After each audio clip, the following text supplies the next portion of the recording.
Pernah bayangin nama brand yang kamu bangun dari nol tiba-tiba dipakai orang lain dan kamu nggak bisa ngelakuin apa-apa? Atau udah semangat daftar merek tapi malah ditolak karena alasan yang nggak jelas?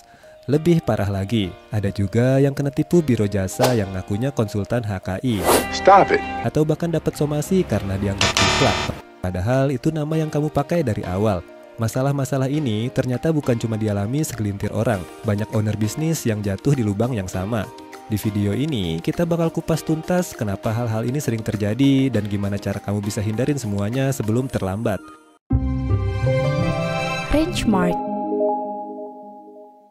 Nah, masalah yang sering dihadapi owner bisnis nih, belum daftar merek karena katanya merek itu beban ya, padahal aset. Pendaftaran merek ditolak akibat tidak melakukan cek analisa merek di awal. Nah, ini cek analisa merek di awal itu penting untuk mengetahui apa? Untuk mengetahui apakah merek yang kita mohonkan berpotensi untuk didaftar atau ditolak. Karena apa? Merek yang kita daftarkan tidak pasti dikabulkan, tidak pasti diterima, tidak pasti terbit sertifikat merek karena ada proses pemeriksaan, ada uji substantif terhadap merek yang kita mohonkan ya. Dari mulai pemeriksaan formalitas 15 hari paling lama, masa pengumuman 2 bulan, pemeriksaan substantif ini adalah intinya pemeriksaan permohonan merek yang kita ajukan itu dinilai dari relative ground dan absolute ground ya. Dasarnya itu ada pemeriksaan relatifnya dan absolutnya. Absolutnya di pasal 20 merek tidak dapat didaftar, relatifnya itu di pasal 21 merek ditolak Undang-Undang Nomor 20 tahun 2016. Nah, ini yang harus diketahui. Kalau ngecek aja kan bisa ya.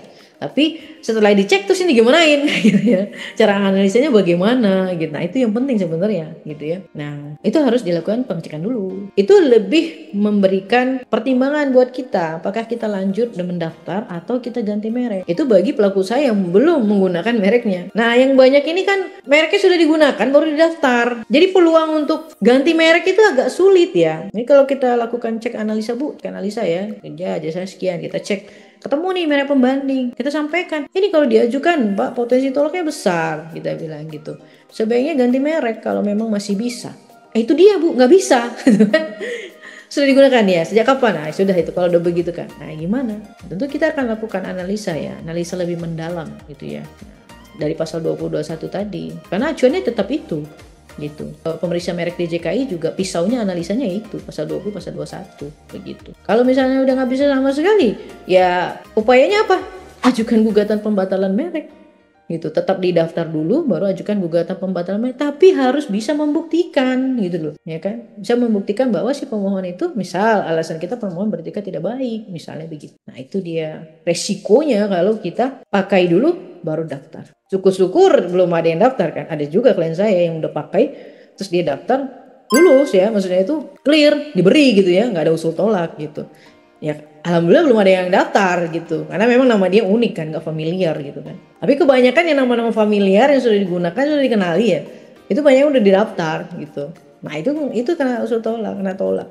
Nggak usul tolak, habis itu ajukan tanggapan diterima ya kena tolak tetap. Itu dia.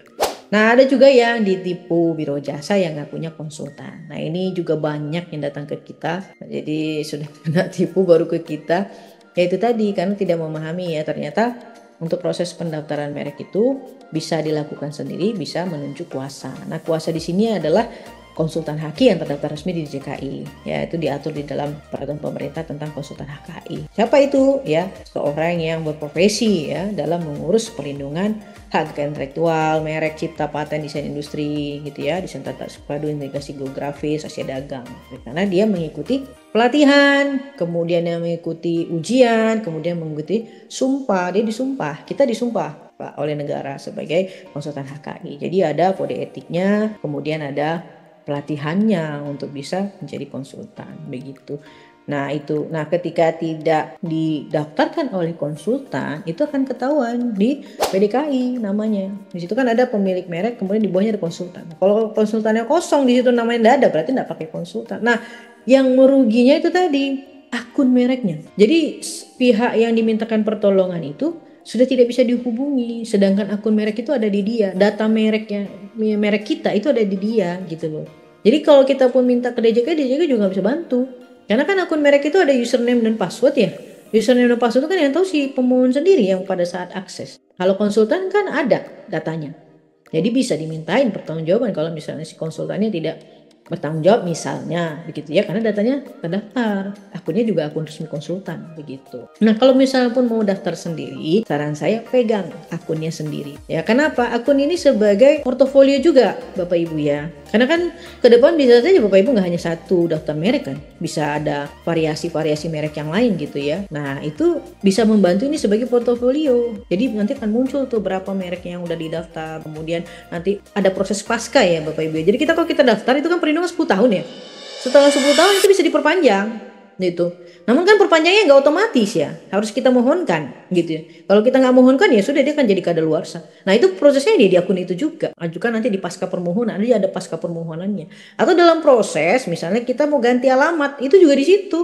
Permohonan pengajuan perubahan alamat begitu. Atau kita mau lakukan lisensi, mau lakukan pengalihan hak juga di situ, di akun itu. Makanya penting, kecuali pakai konsultan. Itu pakai akunnya si konsultan yang akan memproses itu semua. Tapi kalau kita sendiri itu ada akunnya di situ. Nah, itu yang kesulitannya kalau misalnya menggunakan pihak yang bukan konsultan. Ya, tapi kalau misalnya bagian legalnya perusahaan, tentu kan pakai akunnya perusahaan, ya kan? Nah, itu kalau misalnya akunnya perusahaan kan tentu jadi aset perusahaan. Ketika pindah atau bagaimana resign atau segala macam atau pindah divisi kan itu langsung dialihkan kepada yang pemegang selanjutnya begitu. Disomasi atau digugat ganti rugi karena dianggap meniru merek pihak lain. Nah, ini juga sudah banyak ya. Banyak terjadi tuh baru daftar setelah itu. Rata-rata kena masalah dulu baru daftar. Gimana sob? Semoga setelah nonton video ini kamu bisa lebih siap lindungi merek bisnismu ya. Jangan lupa like, subscribe, dan aktifkan lonceng biar nggak ketinggalan info penting soal HKI lainnya. Kalau ada pertanyaan atau butuh bantuan, langsung aja hubungi Rangemark.